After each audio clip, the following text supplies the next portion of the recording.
자, 이번 시간에는 이온 주입 장비의 구조에 대해서 이제 한번 확인을 해보도록 하겠습니다. 크게 보면 이제 이온을 생성시키는 그 파트하고, 그리고 이제 이게 이제 빔의 형태로 이제 가게 되거든요. 그럼 이제 그 빔을 조절을 하는 그 파트하고, 그리고 결국 마지막에 실제로 웨이퍼에 이제 도착을 해서 웨이퍼 표면으로 침투를 하는 그거를 이제 관리를 해주는, 이렇게 크게 세 파트로 나눠볼 수 있겠는데, 요건 일단 그림을 이제 통해서 보면서 좀 설명을 드리도록 할게요.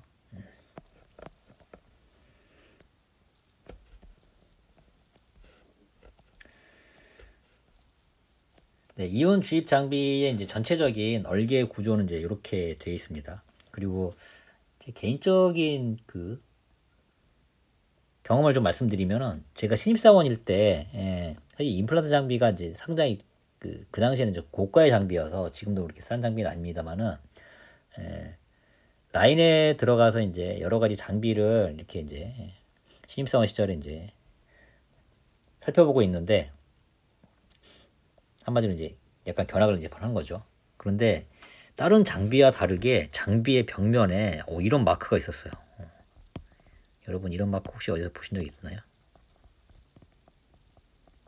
이런 비슷한 마크. 그래서 뭐 방사능이라든가 이제 위험물 그런 표시로 이제 되어 있는, 그리고 해골 마크도 그랬던 걸로 기억을 해요. 그래서 상당히 위압감을 주는 장비다, 그런 느낌이 있었거든요. 그리고 실제로도 장비가 엄청나게 큽니다. 사실 반도체 장비가 다 뭐 작은 장비가 없기는 한데, 그래서 이 장비를 보고서 이거는 무슨 장비지 하고선 약간은 좀 겁을 먹었던 그런 기억도 있긴 합니다만, 실제로 내부에서는 뭐 중성자라든가 이렇게 우리가 이제 소위 이제 방사능과 관련된 그런 용어에 이제 그런 물질들도 이제 많이 나와가지고, 실제로 이게 취급 인가라든가 이런 것들도 좀 각별한 그런 장비였던 걸로 이제 기억을 합니다. 자, 한번 그 전체 구조를 보시면 아까도 말씀드렸듯이 세 개의 파트로 나눠볼 수가 있어요. 이온을 생성시키는 파트, 그리고 이런 이온이 이제 빔의 형태로 나아가게 되는데, 그런 빔의 라인을 조절을 하는 그런 형태, 그리고 끝부분에 이제 도착을 해서 이제 어떻게 다뤄질 것이냐. 그래서 빔 라인을 여기에서 구분을 하기도 하고 하는데, 어떻게 보면 한 이 정도까지를 이제 빔 라인으로 이제 보는 그런 시각도 있긴 합니다. 자, 그럼 처음에 여기서 이제 이온을 이제 소스를 이제 발생을 시키죠. 그래서 일단은 이 안에가 이제 플라즈마 형태로 되어 있습니다. 플라즈마에 이제 우리가 그 불순물의 이제 원소가 되는 그런 이제 주요한 가스들, 자 이를테면은 보론이다, 삼족이죠. 삼족 같은 경우는 뭐 BF3, 그리고 뭐 아세닉이다, 이게 5족이죠. 5족 같은 경우는 아세닌 H3, 그리고 포스포러스 인, 이것도 5족이죠. 5족 같은 경우도 뭐 pH3라든가 뭐 pH4 뭐 이런 가스들, 이런 것들을 넣어가지고 여기를 이제 플라즈마 안에다가 이제 이 가스를 집어 넣는 거예요. 그럼 당연히 플라즈마 안의 환경이니까 고주파고요. 고주파로 이제 이런 가스 기체들이, 기체 분자들이 이제 움직이게 되면 양성자하고 이제 중성자의 이제 속도라든가 이런 것들이 달라지면서 이게 전자가 이제 분리가 됩니다. 그러면은 BF3 같은 경우는 BF3 같은 경우는 뭐 BF3 플러스하고 뭐 전자가 하나, 뭐 이런 형식으로. 그리고 뭐 포스포러스다 그러면은 뭐 pH3 플러스 또는 뭐 pH2, 뭐 pH2 플러스, 이런 식으로 해서 다양한 이온들이 이제 존재를 하게 돼요. 뭐 라디칼도 존재를 하고요. 당연히 플라즈마니까 라디칼도 존재를 하고, 이런 이온들도 존재를 하고, 이런 이온들이 이제 잔뜩 있는 상태가 이 플라즈마 내부의 이제 상황이 됩니다. 근데 주로 이제 대부분 다 양이온들과 전자 이렇게 구성이 되어 있죠. 자, 그럼 여기에서 이온들이 이제 튀어 나와요. 튀어 나오는데 이 끝에 보면은 이걸 이제 마그넷이라고 이제 얘기를 하는데, 이게 자기장이거든요. 여기다 자기장을 이렇게 걸어놓게 되면 튀어나온 이제 이 이온들이 여기를 이제 휘어서 이렇게 통과를 하게 돼요. 자기장 때문에 이렇게 휘는데 여기에서 이제 무게에 따라서 가벼우면은 바깥쪽으로 이제 돌게 되고요. 무거울수록 이제 안쪽으로 돌게 되거든요.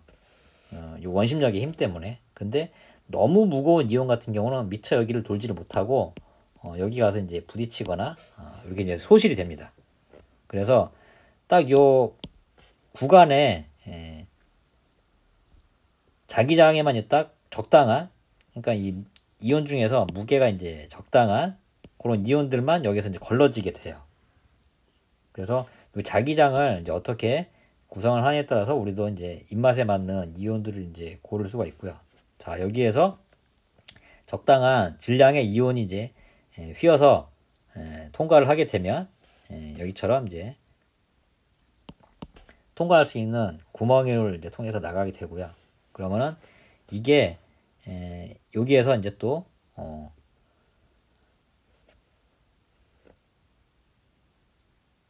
코일, 이를테면 이제 여기를 이제 악셀레레이터로 얘기를 하는 건데, 한마디로 자기장이 여기서 이제 또 만들어집니다. 그래서 이 자기장을 이제 통과를 하면서 전기장에 의한 자기장이죠. 유도 전기장. 그래서 여기에서 이제 가속이 돼요. 입자가 여기서 이제 빠른 속도로 이제 가속이 되고요. 자, 여기를 지나게 되면 그 뉴트럴 이제 게이트라고 얘기를 해서 여기에서도 이게 이제 다 입자 성분이거든요. 그래서 여기에서도 이게 이제 마그네틱 포커스 렌즈라고 이제 일단 보시면 되는데, 여기에서도 이제 자기장에 따라 가지고 요 갈 길을 새로 이제 만들어 주게 됩니다. 그래서 요 자기장의 이제 길을 따라서 얘가 이제 통과를 하게 되고요. 그리고 맨 끝에 가서 여기 보면 이제 X와 이제 편향판이라고 이제 돼 있는데, 요 편향판에서 양이온의 입자는 이 편향판에 이제 영향을 받아서 이제 통과를 하게 되고요. 중성의 입자는 이 편향판을 이제 무시를 하고 이제 다른 방향으로 가게 되면서 여기에서 우리가 원하는 양이온의 입자만 걸러서 실제로 웨이퍼 끝에 도달을 이제 하게 됩니다.